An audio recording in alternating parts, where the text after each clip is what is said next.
Time now for sports on 104.7 The Cave. Here's Ned Reynolds. Mike, the intern Ned Reynolds in the studio, back to work on a Monday morning. Chiefs victorious in LA yesterday.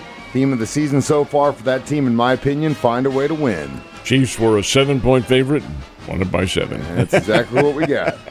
It was a typical, for this year anyway, fourth straight victory. And actually, Mike, when you take a look at last year, this is their 10th in a row. 10 straight victories now for Kansas City. And it's one that really was dominant right from the very start. I know the Chargers had a 10-0 lead, but was there ever any doubt that the Chiefs were going to come back?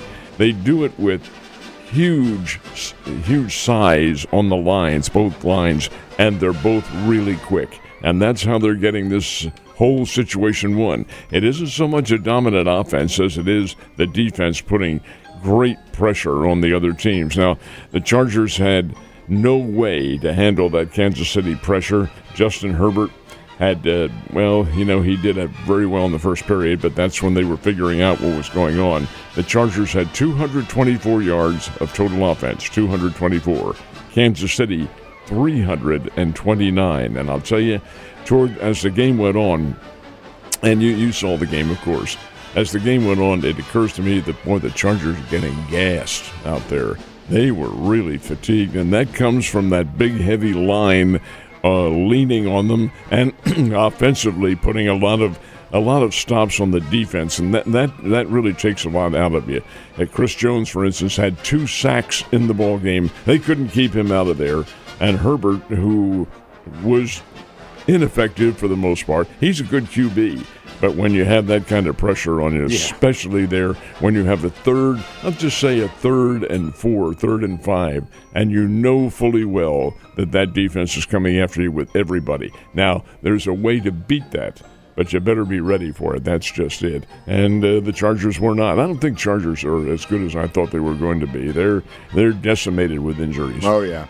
They got some more injuries yesterday. I like what you said about Spags, because that's exactly what happens. It's like around that first quarter, he's like the big boss, just sits there and takes it, but he's watching everything you're doing. Oh, yeah. And then once that period's over, he flips the switch, and it's like all pressure all the time. He changes the defensive schemes on there, and he has the people to be able to do that. Now, I know the Chiefs, oh, my God, we lost Rashee Rice and all that sort of thing. They have other very good receivers on that ball club. You see what happens with Isaiah Pacheco when he went out. Well, you go out and get Kareem Hunt. Hunt's not a great star. He's lost his best days, but he can still run behind that line. And heck, he was very effective for the most part in gaining the key first downs and so forth and so on. I think he ran for just under 70 yards yesterday. The Chiefs' offense is really interesting because they're playing as the game progresses. They're changing their scheme. Gosh, I thought that Mahomes hit Xavier Worthy with a great pass down for a touchdown. That was 65, 70 yards. It was like the days of lore. I loved it. But it's not going to occur in every game on a regular basis. That's not the way the Kansas City Chiefs are playing right now. They're just playing flat-out winning football. It isn't slaughtering everybody. They don't have to do that. They just plain beat you, wear you down, and I like it. I like the way they're playing right now. Seems to work, and, Patrick said it after the game, next man up. It sucks what happens with Rashee. It looks like it's a torn ACL. I think they're going to know that, today? Are they doing more tests? MRI today, yes. Yeah, so unfortunate there. Unbelievable receiver, but he's right. Next man up on both sides of the ball.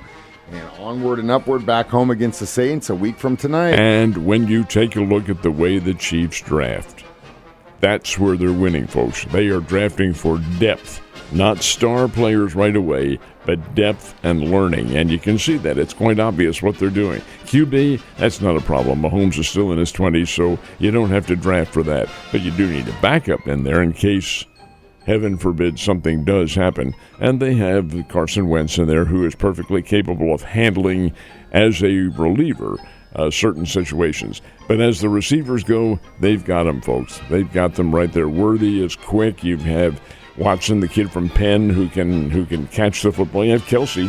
Here's Kelsey. What's wrong with Kelsey? Nothing. They just didn't need him. Well, they need him now, and so he'll catch more passes now. It's next man up. Come on in. You're part of a championship organization. Hear more about that tonight. Kingdom Show with Mitch starts at 7 p.m. right here on your home for the Kansas City Chiefs. The Kansas City Royals, I think, had a great finish to their regular season, and no one can sit there and say, well, it's just because Minnesota, the bottom fell out. They actually won it handedly, I thought. Well, getting that 5 spot is a big deal. So it is indeed, and tomorrow in the opening of the playoffs for all teams in the playoffs tomorrow. The Royals will be in Baltimore to take on the Orioles, and the Detroit Tigers, who finished below Kansas City, will be in Houston, and they'll take on the Astros. Now, these are 3-game series, all of them on the field of the upper-rated team. So all the games will be in Baltimore, and Kansas City is playing very well. They being the Royals, defeated the Atlanta Braves yesterday 4-2. Cardinals won over the Giants 6-1 to close out their season. Here's the interesting thing. The season's not over yet. There is a game on Monday, today, and it's a doubleheader between the Braves and the New York Mets, and it decides who is going into the playoffs. Well, there is a tiebreaker. I was asked this question yesterday. There's a tiebreaker involved, and the individual said, well, why don't they just use the tiebreaker? Why do they have to play this doubleheader?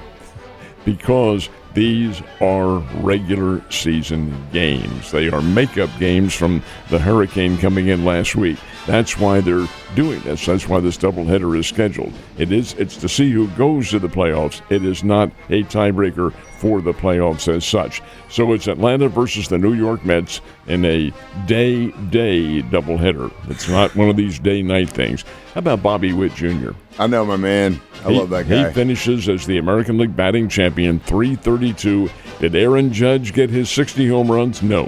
He finished 2 shy, 58. A failure, right? Still a great season.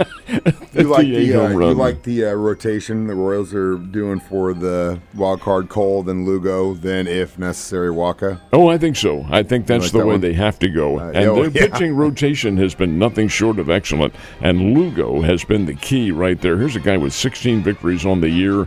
Nobody expected anything out of him. He's a journeyman, guys, and he has come on and pitched so very well. Now, Baltimore started out great. They were in the lead over the Yankees for much of the season, but they faltered down the stretch, so it wouldn't surprise me to see Kansas City come away with this thing and get into the second round of the playoffs, and I think it would be great if that happened. Speaking of the Royals, incidentally, the Cardinals, I should say, they won 6-1 over the Giants yesterday. I'm looking for, once the World Series ends, a big shakeup in that organization. Yeah, probably in that front office. Might look a little bit different here in the next few months. How did our local college football teams make out this week? You have a good time on Saturday at the Blaster? Really interesting football game because you saw the total contrast in football teams. One was a possession-oriented team that ran the ball most of the time. The other was the Bears, which are quick strike. Now, Mike, I found this figure to be absolutely phenomenal. Football's a 60-minute game. There's 60 minutes in it. Everybody knows that. Youngstown State had the ball for 40 minutes plus. 40 minutes and some odd seconds. 40 minutes!